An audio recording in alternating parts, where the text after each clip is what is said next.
এর জন্য আমাদের এই ভিডিওটা সম্পূর্ণ দেখার জন্য অনুরোধ করছি। আপনাদের একটি সমস্যার সমাধান ইনশাল্লাহ আমাদের এই প্রোডাক্টটির মাধ্যমে করতে পারবেন। তা দেখা যায় আপনারা ভিডিওটা পুরোটা দেখেন না, ভিডিওটা না দেখেই ফোন দিয়ে বিভিন্ন কোশ্চেন করেন যে এটা এটা কেমন, এটা শক্ত না নরম, বা এটা আমি ব্যবহার করতে পারবো কিনা। আমি একটু পুরোপুরিটা আপনাদের ভিডিওটা দেখিয়ে দিচ্ছি, আপনারা ভিডিওটা সম্পূর্ণ দেখবেন, তাহলে কিন্তু আপনারা বুঝতে পারবেন। আচ্ছা, প্রথমত বলি, এটা একটা হলো বেল্ট প্যানিস। এই যে বেল্ট সিস্টেম। আর এটা কিন্তু একদম আমাদের পুরুষের যে অঙ্গটা থাকে, দেখেন পুরুষের যে অঙ্গটা থাকে একদম পুরুষের অঙ্গটার মতো একদম। হ্যাঁ, এই যে পুরুষের একদম অঙ্গটার মতো। পুরুষের একটু রগ রগ বেশি বেশি দেওয়া থাকে। হ্যাঁ, একটু রগ রগ, এগুলোতে একটু বেশি বেশি রগ আছে। এই যে এখানে একটা ছিদ্র আছে এবং সাথে একটা বেল্ট দেওয়া আছে। আমি একটু এটা বলি, এটা কিন্তু এই যে দেখুন, এটা কিন্তু শক্ত হয়ে থাকে। দেখেন, এটা কিন্তু শক্ত।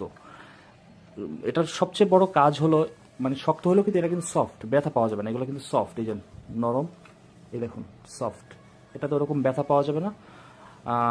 আমাদের এই প্রোডাক্টের সবচেয়ে বড় কাজ হলো, আপনার সাপোজ যাদের লিঙ্গটা একদমই শক্ত হয় না, স্ত্রী খুব চাচ্ছে, তখন আপনারা কি করবেন? তখন আপনাদের তো অনেক সমস্যা হয়, স্ত্রীর সাথে মনোমালিন্য হয়। তখন আপনারা একটা কাজ করবেন, আমাদের এই প্রোডাক্টটা অর্ডার করতে পারেন। এই প্রোডাক্টটা অর্ডার করে আপনি জাস্ট এই প্রোডাক্টটা, আপনি যখন লিঙ্গটা শক্ত হবে না, তারপরেও এটা কিন্তু ব্যবহার করতে পারবেন। যেমন এটা আপনার এই বেল্টটা কিন্তু একদম রাবারের। এই দেখেন, রাবারের বেল্ট। এটা এখান থেকে ছোট বড় করার অপশন আছে, এই যে ছোট বড় করতে পারবেন, এই যে আবার বড় করতে পারবেন। এখন একদম একদম সুন্দর করে একটা রাবারের একটা বেল্ট দেওয়া আছে। এই বেল্টটা কোমরে পরবেন, কোমরে পরে এই যে ঠিক এইখান থেকে আপনার পুরুষের যে অঙ্গটা, এটা ঢুকায় রাখবেন। ঢুকায় একদম দেখেন